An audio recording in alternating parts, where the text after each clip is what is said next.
You're not stressed, but you're also not relaxed. You're not falling apart, but you're also on edge. You're handling things, showing up, producing, getting it all done.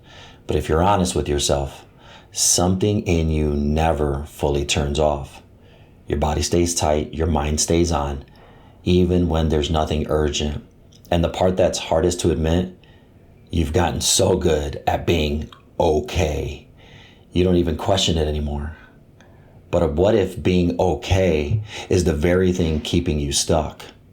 There's a pressure you've learned to carry so well, most people don't even see it. You don't talk about it, you don't complain about it, you don't even fully think about it. But it's there. And again, if you're honest, it's been there for a long time. It's the pressure to be okay.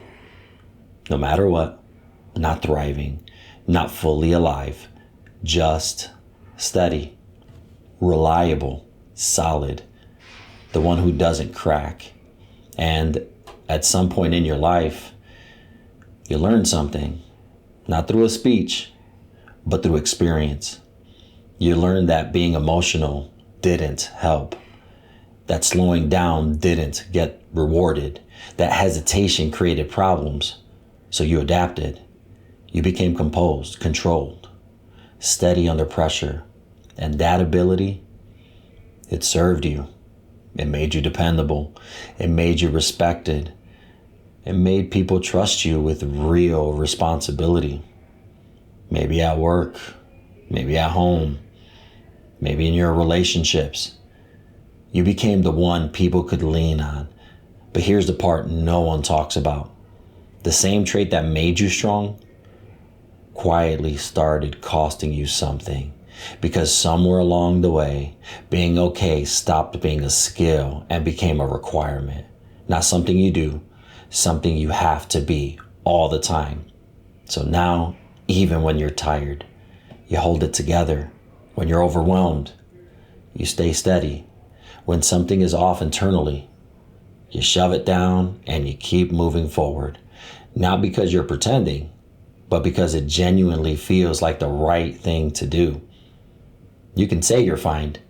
You can even act like you're fine. You can even believe you're fine.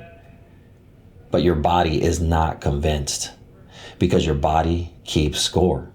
Even when your mind says, I'm fine, and what shows up isn't dramatic. It doesn't look like burnout. It doesn't look like breakdown. It's something quieter, a constant low-level activation. Your nervous system never fully stands down. No fight or flight in the obvious sense, but a steady background tension, like your system is always slightly braced, always ready, always on. You check your phone without even meaning to. You move through calm moments like they're just pauses between problems. Even when nothing's being asked of you, part of you is still prepping. And moments that are supposed to be calm, something in you doesn't fully settle. And because nothing is wrong, you don't address it.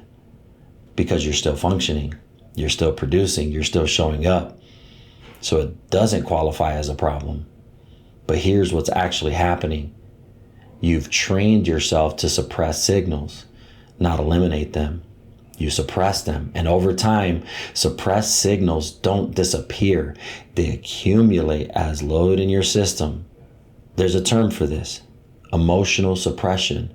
And on the surface, it looks like control.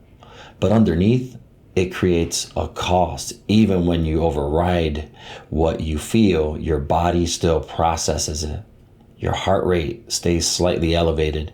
Your stress response doesn't fully reset. Your system never fully comes back to baseline. So instead of sharp stress that comes and goes, you start living in a constant baseline of pressure. And the dangerous part, it becomes normal. You don't notice it as stress. You experience it as responsibility, as leadership, as adulthood. You tell yourself something like, this is just what it means to be a man. And to a degree, you're not wrong. Responsibility is real. Pressure is part of building something meaningful. You're providing, you're leading, you're protecting. Those things carry weight. And they should. But here's the shift most men never make. They stop distinguishing between what is theirs to carry and what they've simply gotten used to carrying. Because once being okay becomes identity, you stop checking in. You stop asking, is this actually mine? And instead you default to, can I handle it? And you can. But that's also the problem, because you can handle a lot of things. So you do, over and over and over again, until your capacity becomes the reason you never put anything down. And this is where something subtle happens. Your strength starts working against you, because now your internal standard is no longer, am I aligned? It's, am I holding it together? And those are not the same thing. You can hold it together and still be disconnected. You can perform well and still be carrying things that are slowly draining you. You can be respected by everyone around you and still feel like something inside of you is tight, guarded, unresolved. And most men won't admit this part, but there are moments, quiet ones, driving alone, sitting in silence, lying in bed before sleep. There's a question that shows up, not loud but persistent. Is this how it's supposed to feel? Not your life externally, but internally. Because on paper, things might look solid, but on the inside, there's a weight that doesn't fully lift. And instead of exploring it, you do what you've always done. You keep it together. But here's the reality. Being composed is not the same as being free. And this is where the deeper cost of internalized stoicism shows up. Not in failure, in limitation. Because when you shut down signals long enough, you don't reduce stress. You reduce access. Access to clarity, access to creativity, access to deeper connection. Your emotional range narrows, not dramatically, in small ways. You still feel things, but not fully. Your highs aren't as high. Your rest isn't as restful. Your presence isn't as present. And over time, life starts to feel more like management than engagement. Not because anything is broken, but because something is being held back. And here's a principle I believe in. What you refuse to acknowledge will eventually shape you anyway. Not loudly, but quietly. Through tension, through distance, through a constant sense of something's off. And the answer isn't to become less responsible. It's not to drop your standards or abandon discipline.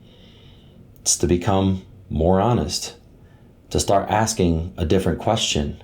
Not, am I okay? But rather, what am I actually carrying right now? Because those are not the same. One maintains the image, the other reveals the truth. And the truth is where recalibration starts. This is where the 5 silos begin to matter, not as a system to manage, but a lens to evaluate.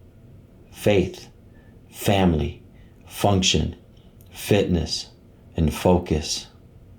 Not everything deserves equal weight, and not everything you're carrying belongs there. Some of what you're actually holding is inherited expectation. Some of it is unspoken pressure. Some of it is simply just habit. But if you don't stop and look, you'll keep carrying it anyway. And here's what happens when you do start looking. Not all at once. Not dramatically, just honestly. Something begins to release. Not your responsibilities, but the excess. Your nervous system starts to downshift. Your thinking becomes clearer. Your presence becomes more grounded. And here's the part most men don't expect. Your reliability doesn't decrease. It becomes more precise. Because now you're not carrying everything. You're carrying what matters. And that's a different kind of strength. Not the strength to endure anything, but the strength to discern what's worth enduring. That's maturity. And it's not loud. It doesn't announce itself. It doesn't look impressive from the outside, but internally, it changes everything. Because for the first time in a long time, you're not just holding it together, you're aligned. And that quiet pressure, it doesn't disappear overnight, but it loses its grip. Because now you're not trying to prove you can handle everything. You're choosing what actually matters. If you've been living in that I'm fine space for a while, you don't have to stay there. This is the work we do here. Subscribe if you want more of it. And if you're ready to actually clear some of this out, there's a link below to talk.